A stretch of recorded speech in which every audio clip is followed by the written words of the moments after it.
New Thought Media Network. We are a global broadcast network of positive music, media, and entertainment, inspiring humanity's evolution along the journey of enlightenment and creating a world of love, peace, empowerment, and prosperity for all. New Thought Media Network. Positively inspiring.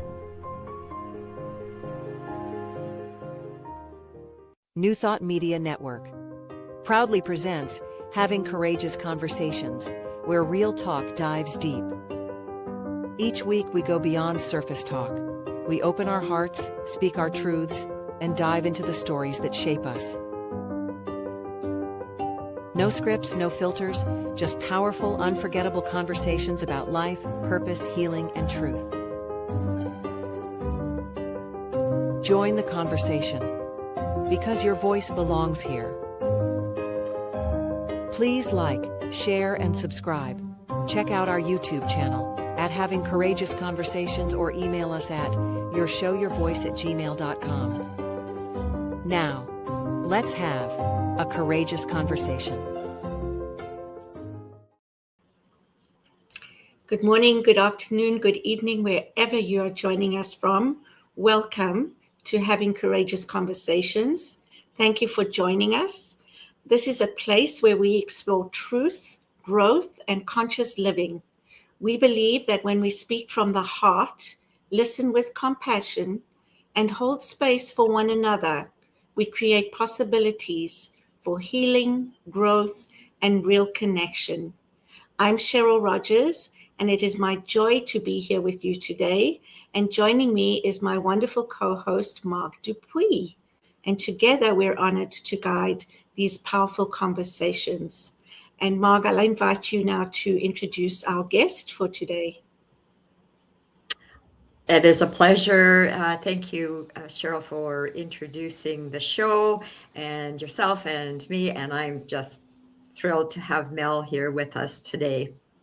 And the topic is, you're going to remind us because we did an about face here. So I will introduce you and you will introduce your topic, if you don't mind.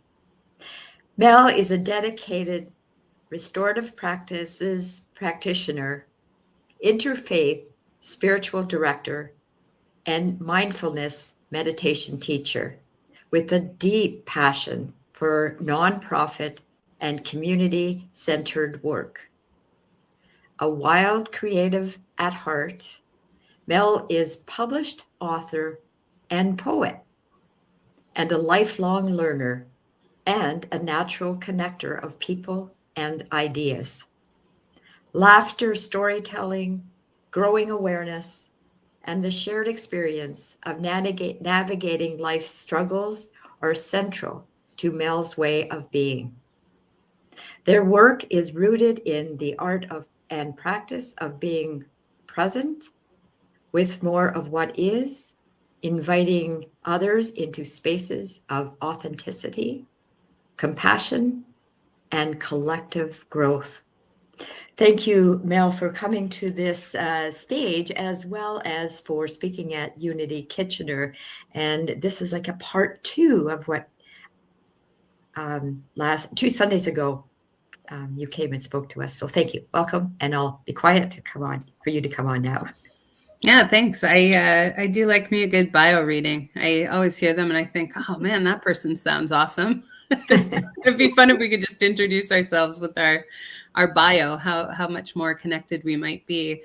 So the topic for today, the invitation, is to lean a little deeper into the idea of multi-partiality, which originally is a tool utilized in group facilitation to listen for whatever the dominant narrative is and to weave in other possibilities, intentionally challenging the conversation and also inviting us to perhaps think outside of our belief, our current understanding, and our conditioning to stretch it back out to include other people. And so, put simply, it's the art of making the space bigger than the experiences that are both in the room or could be in the room.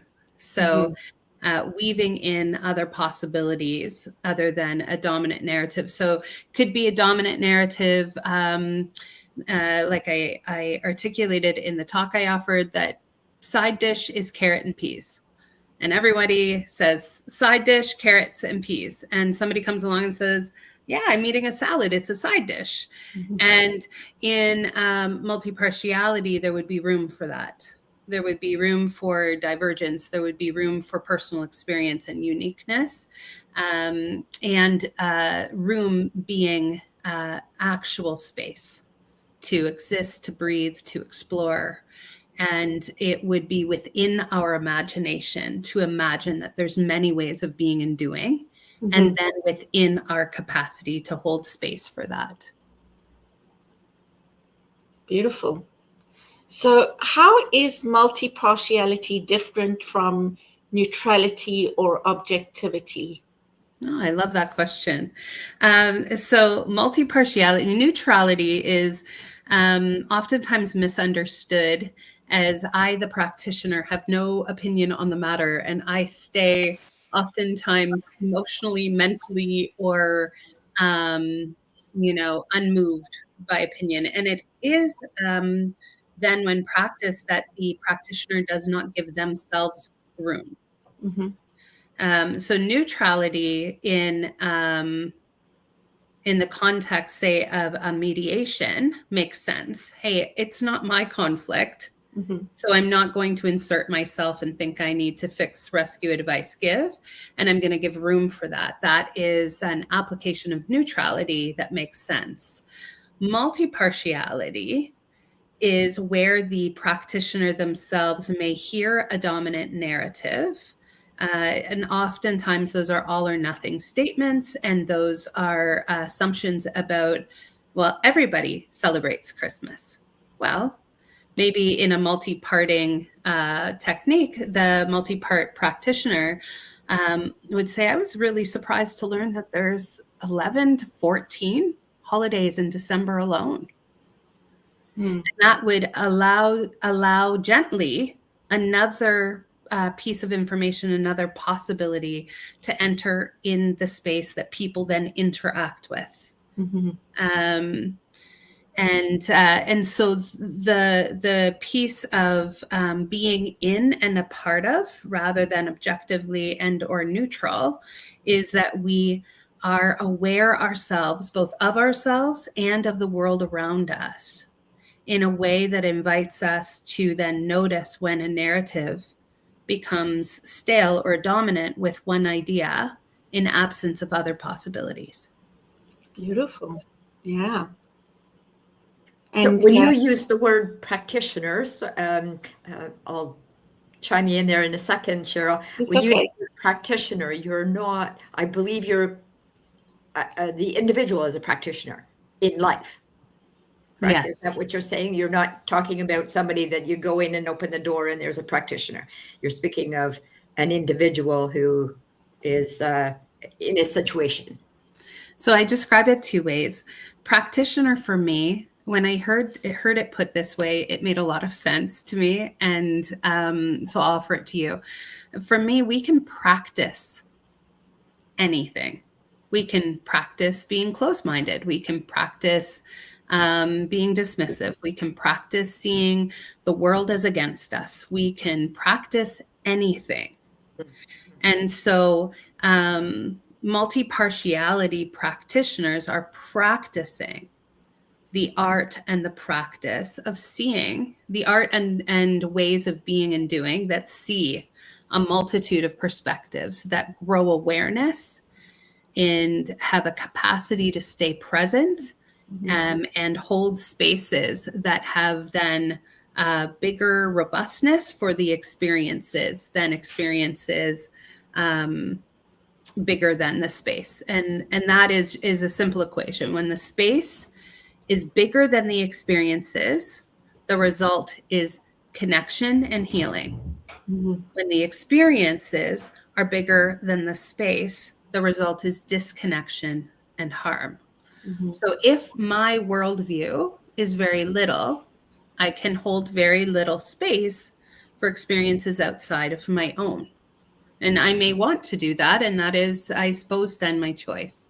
What I've found is more people that want to experience more of the world, but meet themselves or barriers to doing that in the process. So that is the practitioner that I talk about. In the formal setting, multi-partiality in group facilitation, and that's a formal articulation then of the informal practice of viewing and seeing the world that way and navigating it, is a practitioner then who is intentionally creating challenge or disruption to a space or a narrative to shake things up, to make more room. So I am both somebody who utilizes multi-partiality as a facilitation tool as a facilitator, and I am also a multi-partiality practitioner, because how we do anything is how we do everything. So if I think I'm only bringing my values and skills with me when I'm formally in a workshop, I've missed a key piece of what embodiment and value-based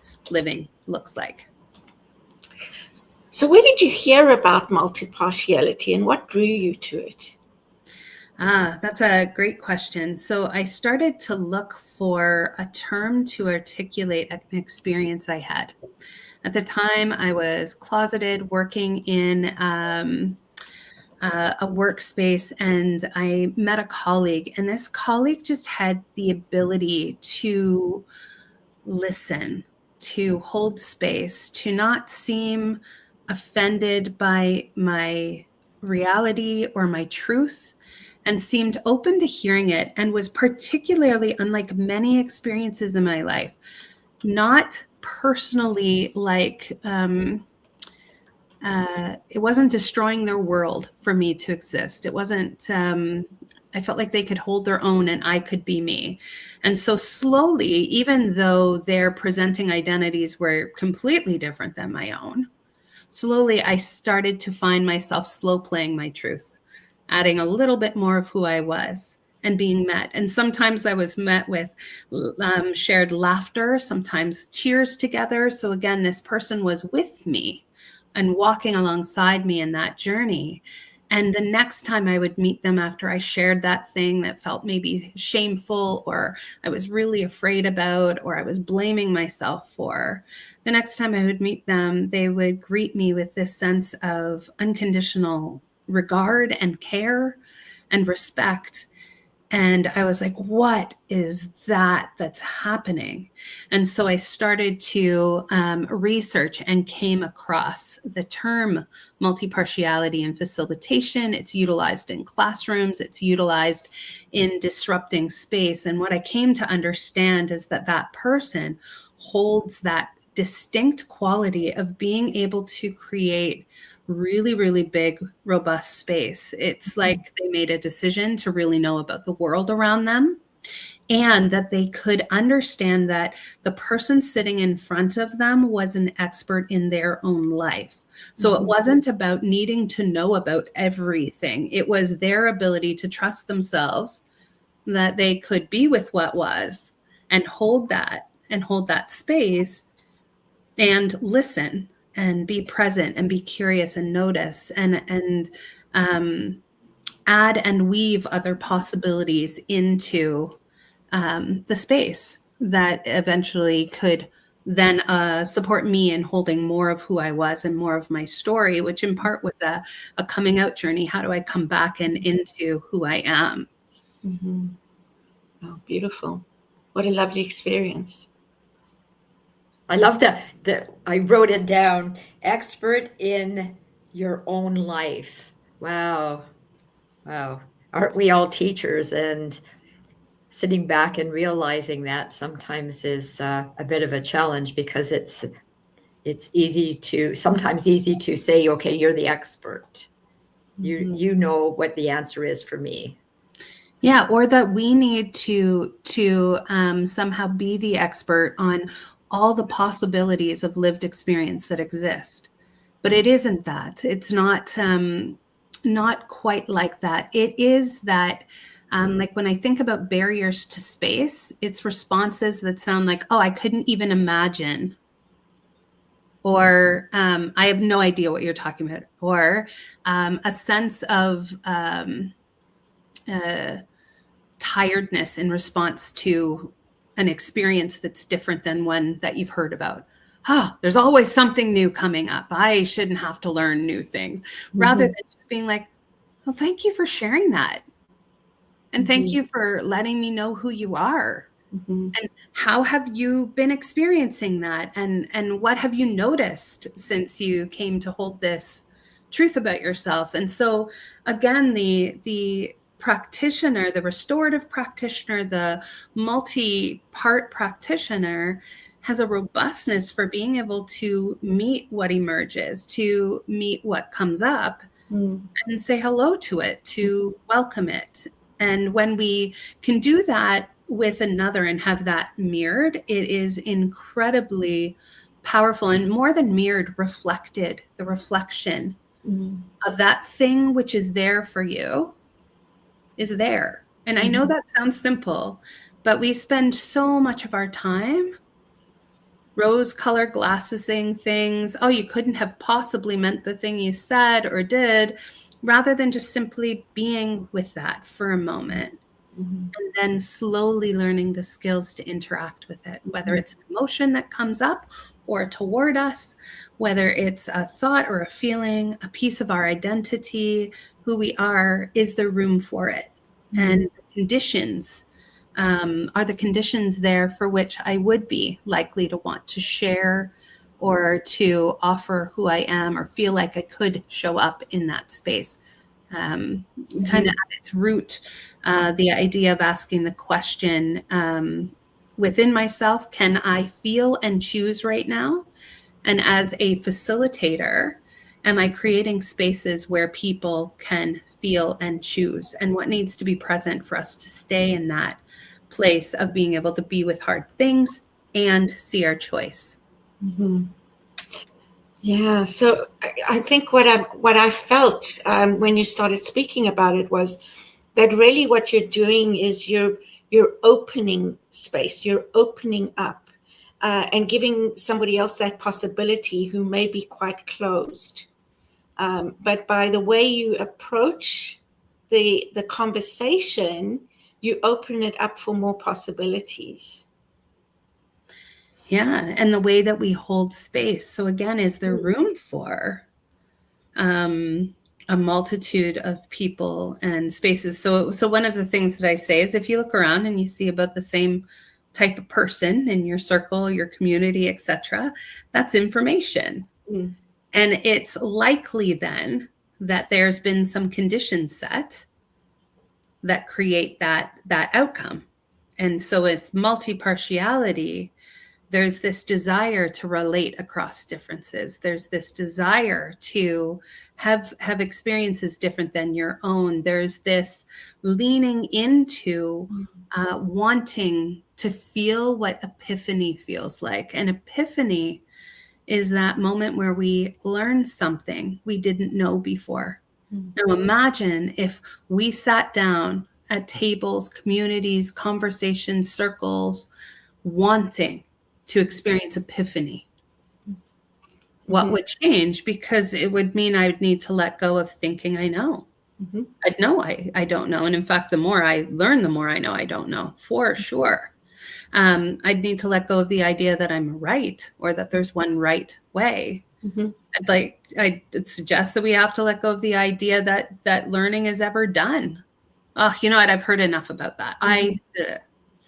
And so when we, my writing coach, Rosemary Trommer, speaks of this in writing, but we sit with a piece of poetry or a piece of writing that we ourselves wrote to ask it what else it has to teach us. And it's our own writing. So if I'm sitting down with my own writing saying, what do you have to teach me that I haven't learned before, and seeking that epiphany from it, imagine what's sitting in space with other people different than yourself, ideally different than yourself. I would seek that because I want to have the experience of that richness and robustness in my life, because life in and of itself is literally anything, everywhere, all at once.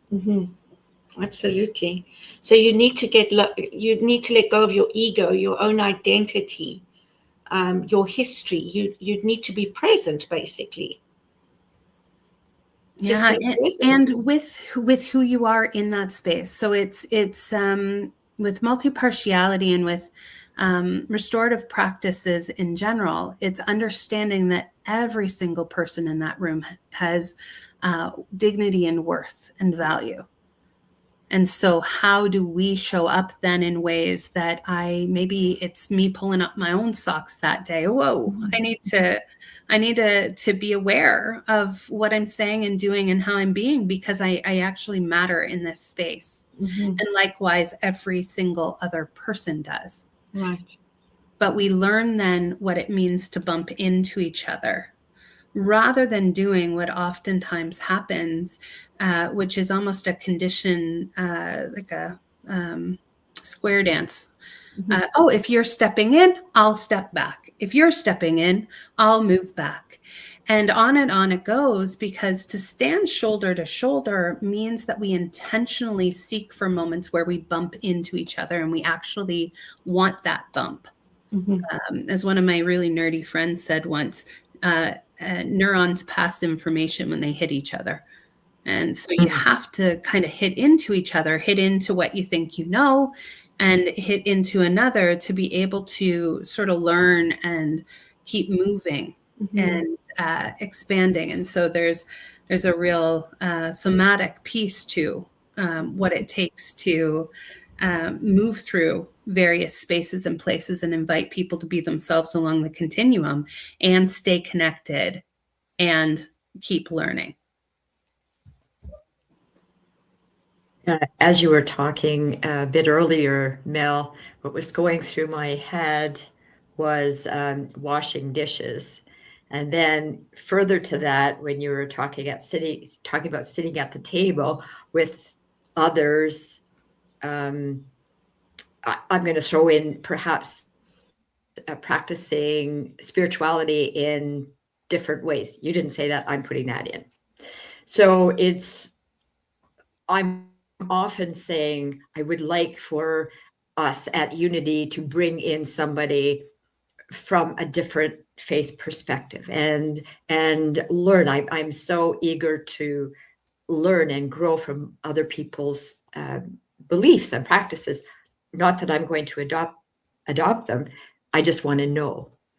And further to that, I'm thinking, okay, washing dishes. This is the way you wash dishes, right? 95% of the population washes dishes this way, but somebody comes in and they're doing it totally different. So I have this perspective over here that I want to learn and grow with other people, other faiths, but don't come in with this basic washing dishes and change it up. Like, wait a second, no. And I've had an experience like that just fairly recently, not about dishes, but I've had an opportunity to sit back and grow and go, okay, this is the way they wash dishes. Isn't that interesting? And when we're interacting, I won't wash dishes the same way as you, but I have a respect for how you do it. So, yeah, just my head is percolating. Yeah, so that kind of analogy comes up often, that that it is that part of ourselves that says, okay, but I found this group of people that will do it the same as me. And there's comfort in that, because we want to feel connected, because we want to belong, because we want to feel a part of something. And that's a certain particular type of space and experience, and groups of people choose to do it all the time. And there seems to be also a desire amongst a group of seekers to be able to experience what I would translate into language of unity as many paths, many people on those paths, many places on the paths for which people might be. And so again, when we want to hold practices, that's its own practice. So when I say, like, what does it mean to truly practice being in space with other seekers who are practicing growing their curiosity, desire, ability to listen, ability to be present with a completely different path, a completely different articulation, and still see it as part of the root system of the trees, to still see it as part of what's feeding the trunk, to still see it as part of what creates those branches, and then ideally to come to appreciate it, or in Buddhism particularly, to come to see myself in that other and the other in me, until we come back into this reality, awareness, and truth that everything's connected, and that we're connected, and that we're not separate from.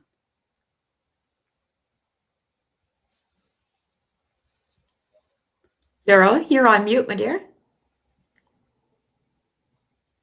What brilliance were you saying? There you go. Sorry, I had a little bit of a coughing episode, so I've muted myself. I was going to say that I have another question, but I think it's going to take a longer discussion. So I think right now we should have our 2-minute break. And don't go away, because this is a wonderful conversation and it's evolving. And I'm learning so much. So thank you, Mel. I hope others are too. But listening to what you're saying is really expanding my understanding of what it means. So thank you. So don't go away. We'll be back in 2 minutes. And then we will continue this conversation because I really want to know about multipartiality. And how does it work when there's a power imbalance? So we'll talk about that when we come back.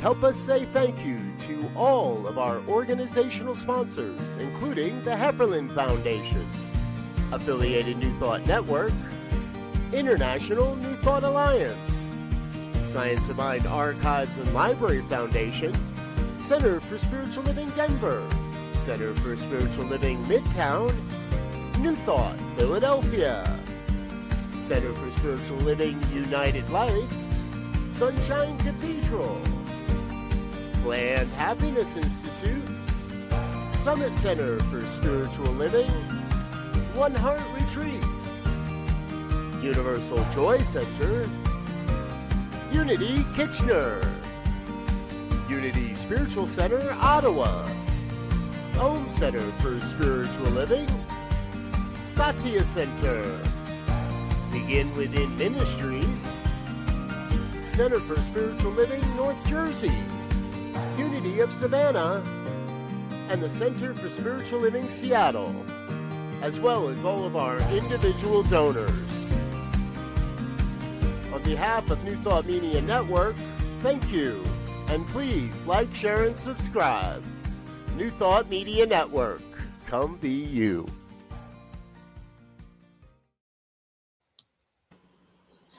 So welcome back, and wow, what a wonderful conversation we're having. So Mel, before we left, I mentioned my question about how does impartiality work when there's a clear power imbalance? Yeah, so multi-partiality, because impartial, that's where it becomes actually problematic when we talk about being, say, on the rights, the fence with human rights. And so, hey, I don't want to, and it's like, no.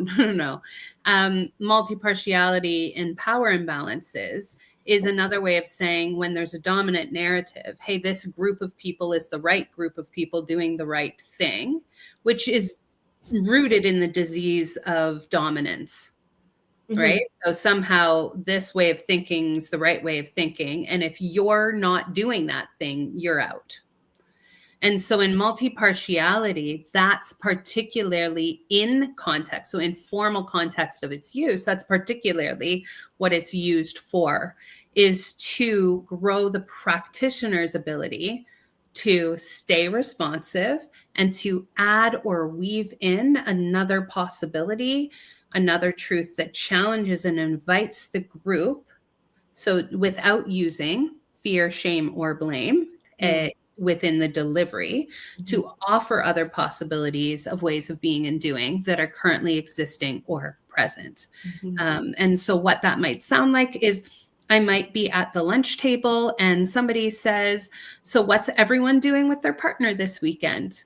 And as a multi-partiality practitioner, I might say, well, I'm actually, and this is whether I myself personally have a partner or not. Oh, well, nothing exciting with a partner. Of course, not all of us are seeking a partner or have a partner. And here's what I'm up to. And so offering that, naming that wouldn't be the only possibility, and also offering what I'm up to might be the case. Or, when I'm in spaces, particularly as somebody who identifies as non-binary, which for me would be quite simply to say that when people describe an experience of woman or an experience particularly of ladies, I don't know what that means. I don't have that same frame of reference, and the roles and responsibilities created in our culture I don't identify with. It's not that they're right or wrong. It just most of them don't really have me felt and reflected. And so I've been in rooms where it's like, okay, ladies, we're all going to do our nails, because you know how it is. We all love doing our nails, and I do love doing my nails. So that's great. It works. And I am aware that not everybody loves doing their nails, and that's not actually particularly a thing that only one gender identity enjoys, that many gender identities can enjoy doing their nails. And so that power imbalance persists when we don't mention other ways of being and doing in our space. So the space stays small, but then we wonder why other people aren't in it. And it's like, because the space is smaller than the experiences, and we cue people to what can show up and what can't show up. And we do that in the ways that our values are integrated into our processes and procedures and spaces. And we do it in the ways for which they're disintegrated into our process, procedures, and ways of being together. And so we tell each other what's going to sort of fit there, or what we mean by that, implicitly and explicitly, consciously and unconsciously. And so multi-partiality seeks to bring more of it to explicit and conscious, and bring those things into the space and challenge it. So when the space is this small, that can become one problem. Or when we put the labor on the person who doesn't fit within the space to have to be the one that continuously names it. So in that lunchtime example, is it the person who chooses to be consciously single? They may actually have a fantastic life, that needs to say, hey, a very valid way of being in this world is consciously single. Or could it be someone like myself who is partnered, who says, I have a few friends that are really killing it with the consciously single, and in many ways are much more rich and robust with life and friends and connection and community. Can I bring in the possibility that there's other ways of being, so that labor isn't on? Right. Or say maybe we're in a call and there's a projection on me, and it's like, how's everyone's, I'm trying to think about other examples, but there's, whether it's cisgender, whether it's heterosexuality, whether it's, having kids or not having kids. It's those ways that we respond to one another. So for example, maybe I am, fully, literally deficit interest in having a partner. And the person in front of me, and maybe even a listener right now, is saying, yeah, who wouldn't want a partner? This person in front of you that's saying they don't want a partner is the person who does not want a partner right now. I mean, they can change their mind at any point, but that is who. So that's there. But our responses tell a lot, because oftentimes then that person will hear things like, don't worry, you'll meet somebody. It's okay. You know, like, it took me a while to meet my match. And we perpetuate a narrative that says that's the right way to be. We use the narrative of our own belief system.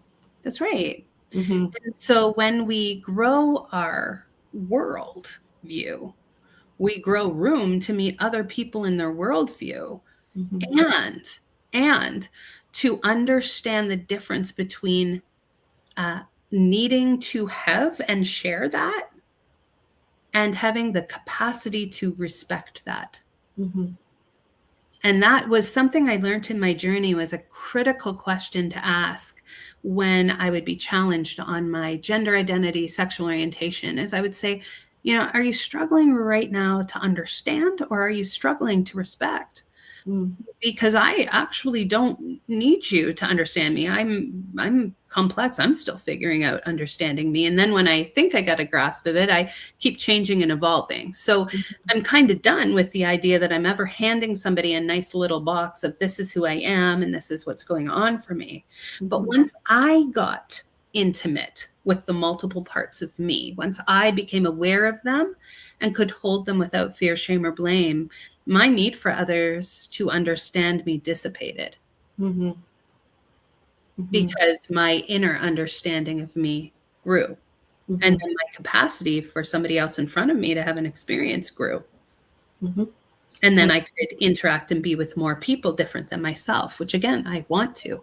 So then it's a value I hold. And then it shows up in all the different ways that I live my life. And I challenge myself into more of what that looks like. So it sounds like it's an internal and external process. That's right. So when we think about power dynamics, oftentimes we want to push like this on everything that's outside of ourselves, those systems, those things that are doing that. But it is actually to push like this and to stretch the space, which is a very different articulation, but it means that we bring ourselves with us. And we would look at the ways that we are contributing consciously, unconsciously, implicitly, explicitly to continuing or perpetuating small spaces for which very little people, or very few people can show up as their full authentic self. It's a lot to think about. I'm sitting in the room with these people, and okay, I've lost my train of thought. So somebody says to me, okay, so what are you doing with your husband tonight? Because they know I'm married. And I'm like, okay, so yes, I'm married, and I might be doing something or not something with my partner, but I'm not married to a man, I'm married to a woman. And then, okay, so there could be the presumption, oh, I didn't know you were a lesbian. Well, no, I don't identify as a lesbian, and I'm a Marg. That's who I am. I'm a Marg. And then I'm sitting in the same room, and I want to know about Cheryl, and I'm curious about Cheryl. I don't need to know about her, but I'm curious. She's a living human being, but I'm afraid to ask her. I'm afraid that I might say the wrong thing. And I assume there's probably people that would be afraid to ask me, or because they're not sure. So what do I say around Marg? So there's like, I'm in a position, I'm in the life of Marg can have people assuming, questioning. And so I'm in that seat, but I'm also in the seat of, I'm curious and I want to ask, but I'm afraid to ask because I might say the wrong thing. And yeah, so I know those are the statements, not questions. And I invite feedback, anything you would like to say, either one of you. Yeah. So for me personally, when I think about the fear in us about saying the wrong thing, comes in part because um, we um, we oftentimes employ structures from a place of fear, shame, and blame. And it won't lead to liberation. It doesn't lead to people feeling interested or curious about knowing more. So how we learn to hold our own. And again, the tricky part is that, representation is so important, because if I can't find anyone like me, and there's not a room enough to have those conversations, and like me, not being the same identities, but that same desire to be in a world with many things and many experiences and delight in that, then I may find myself closing off who I am.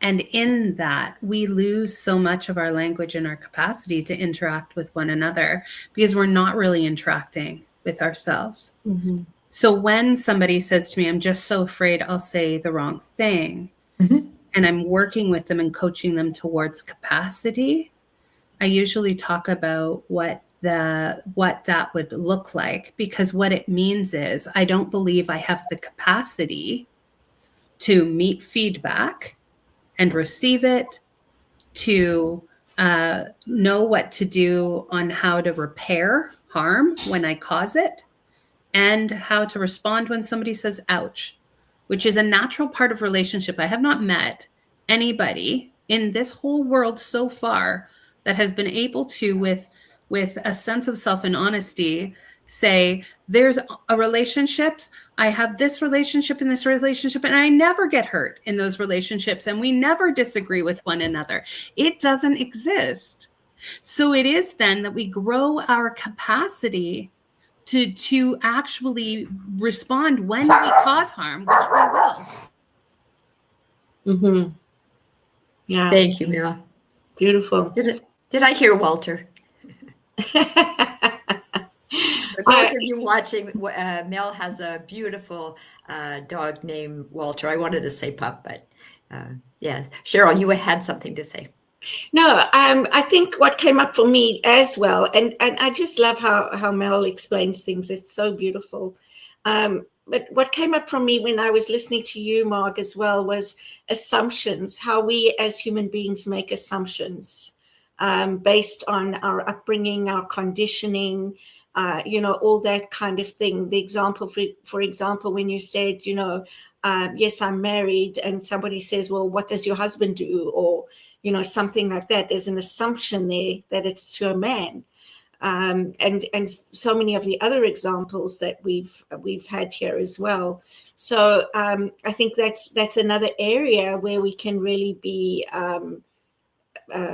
more aware of when we make a statement or we say something is, am I making an assumption here? Or, is this a relevant question kind of thing? So that was just something that I thought about.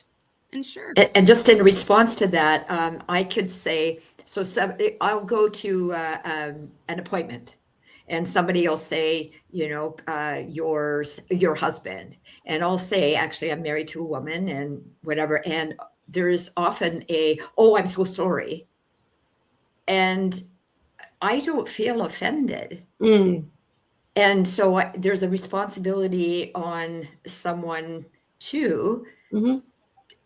For their response. Absolutely.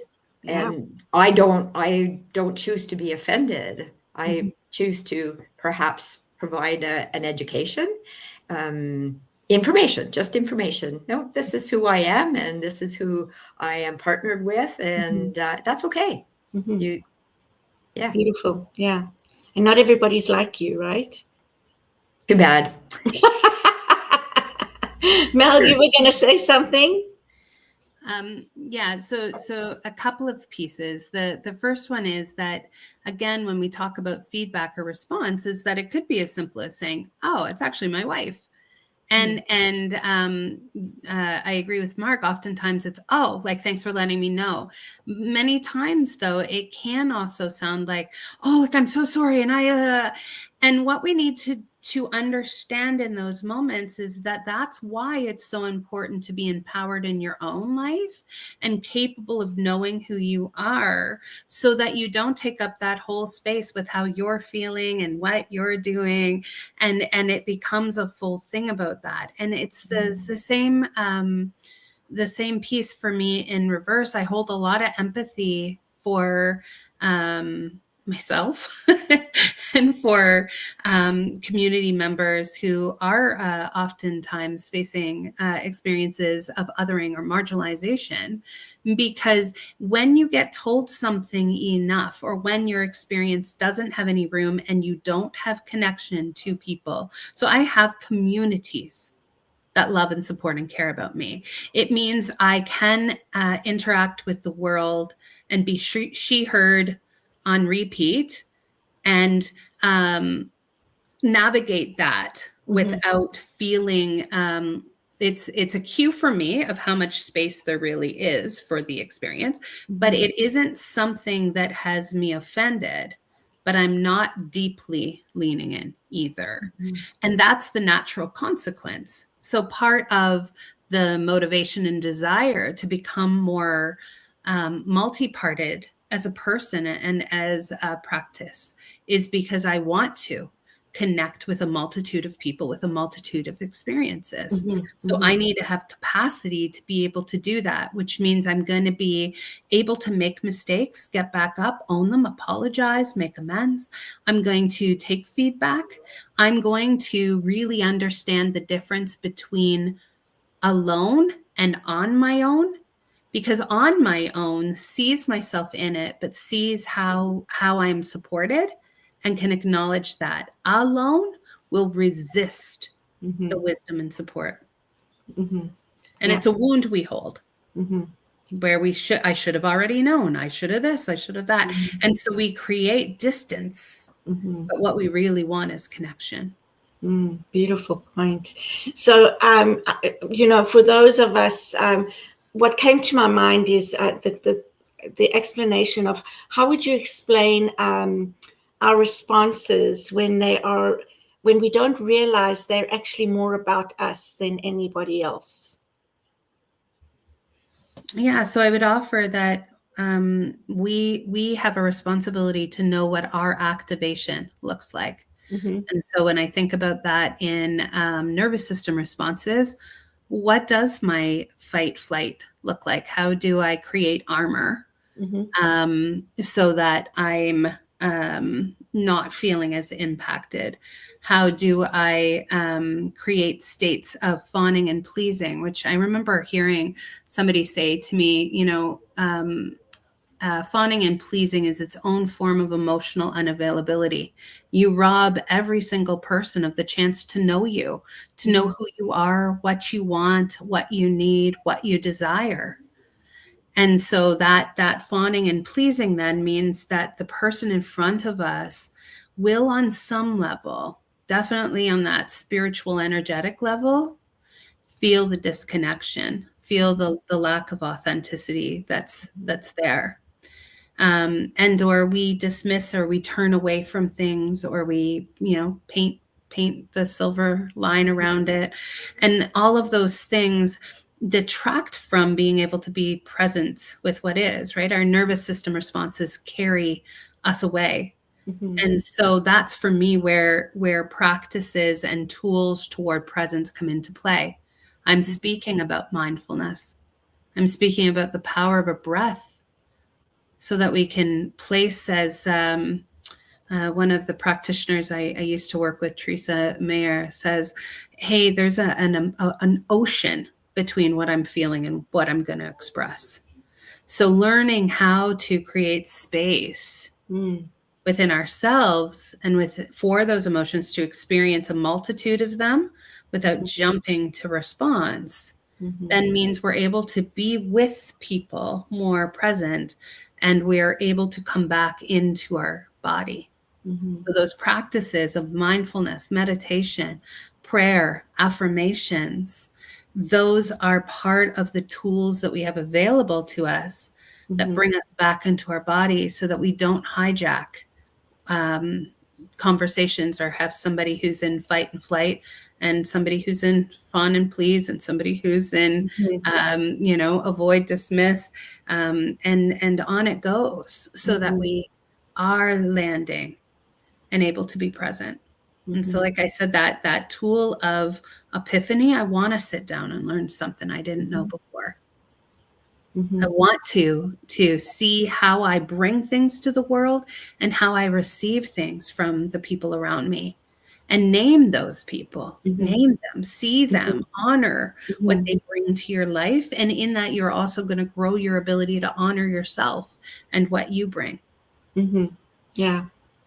Yeah, beautiful. The thought came to me is that I want to acknowledge too that there may be people who don't want to, right? Like I think about just somebody I know who I'm on a journey. I'm on a spiritual journey. I'm curious. I'm learning. I'm, wanting to learn more and practice, because it is about walking the talk. And so I love the way you say practice, because I think it takes a lot of practice to be a multi-partiality practitioner. So, but then there are those people that are not interested in this side of life, and that's okay too. So I just want to acknowledge that, because I know that there are people out there. However, for those of us that are, it's an amazing journey, and I'm just so grateful for your perspective and for your experience, for your journey of learning more, so that you can even teach us more. And you're not teaching by teaching, you're teaching by being and embodying what you understand. Yeah, by living the messiness of life. I was thinking though about, hey, I don't want to have this experience. Again, being able to have someone be in that presence with you is so much more valuable. And the story I go to is this, that we oftentimes tell ourselves what is okay to be or not okay to be, rather than being with what is and watching it transform. And so I'm a parent with 5 kids, and it's its own challenge. And I ended up in a therapy session, and the therapist said to me, oh, you're maybe afraid of rejection. And in that moment, what I could feel in my body was, nah, dude, I'm just over parenting. Like, I don't want to parent anymore right now. And so because of the practices I have, I allowed myself to hold that relatively shitty thought, but hold it and be with it. And I quickly moved to a place of empathy of what it would feel like to be my kid, having a parent that's just over it. I moved to a place of empathy for myself. Hey, I don't have all the answers. Like, I don't know either. And then I found myself wanting to lean in and do something different. And that all happened within the course of a day. And I wonder what it would have looked like had I not given myself any room to have that feeling or experience for a moment, and just kept telling myself, you need to be a caring parent, because I'm pretty sure my kid can feel the difference between me acting like I'm caring and me actually caring. And it took less than 24 hours for me to be like, oh my gosh, but I love that being and I want to lean in. But I needed to first be like, no, dude, in this moment, I feel over it, and be with that and allow that to be there. Not so I become it, but because I can hold it then and look at it and ask what it's trying to teach me. And what it was teaching me was the ways for which I was carrying rather than caring, and caretaking. And my kid was getting deprived of my actual presence and what I actually would want to give. And that meant I needed to meet something else before I would be able to come in that space. Because I actually don't meet many people who would say, I don't want to feel more connected. I don't want to feel more enriched in my life. And I don't want to be able to be seen and heard and understood and have a sense of unshakable peace within me. It's that we have to meet pieces of ourselves, and we may resist that if we don't have the tools like setting up boundaries or having a sense of who we are. Then it's really, really tough to jump from that to I am this thing. And that's where I think we can get disintegrated practices that aren't embodied. I think recognizing that it takes work, and that work is, that's really about getting to know yourself before you can get to know anything or anyone else. I think. But so one of the things, we're coming to the end of the show, I can't believe it. And what a deep show it's been. What's one small way that listeners could begin practicing multi-partiality this week? Maybe to ask yourself, hey, can you be with the truth that community is both healing and harmful? That you are both shitty and magnificent, that relationships are challenging work and people are annoying, and they hold a power and a potency richer than you could ever imagine. When we can start to be with more of it, rather than holding the idea that community is somehow wholeheartedly healing, we can be with both of it. And I would challenge into that space of, hey, how can we be in relationship with other people if we're not in relationship with ourselves? Well, we do it all the time. It's just the quality of the relating. So it's relationships are challenging. So you choose your difficult. Where do you want to lean in? And how do you want to grow so that you can be able to connect, and that relationship with yourself is one of the pieces that you're invited into. Risking knowing yourself will be a worthwhile journey. It's worthy of you. I think in relationship with others is how you measure your relationship with yourself. Like you said, it's a reflection, right? With how we respond and how we react to things, and then taking a closer look at that. And what does that mean? Yeah, because we can't heal relationship wounds outside of relationship. Yeah. We can't come together as community and do something different without coming together as a community and meeting each other in our differences, right? So that idea that, well, like I need to do this before we grow our skills to be able to come into it and meet it and run into each other and do something differently. That's it. Just do something differently toward love, toward care, towards awareness, towards accountability, towards healing, towards restoring. Beautiful. I think you've given us a lot to think about.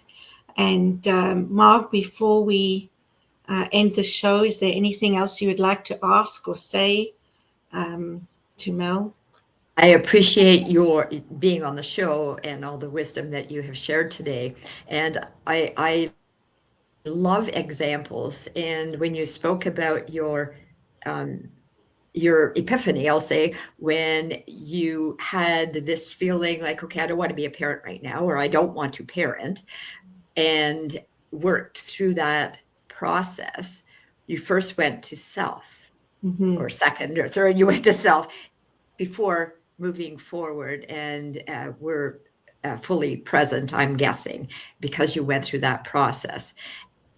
It married with something that I was talking about earlier. Before I can say yes to something, I need to remember first, is it going to serve me? How am I going to be fed in this situation? And so thinking of self first and doing the process. So thank you for being on the show.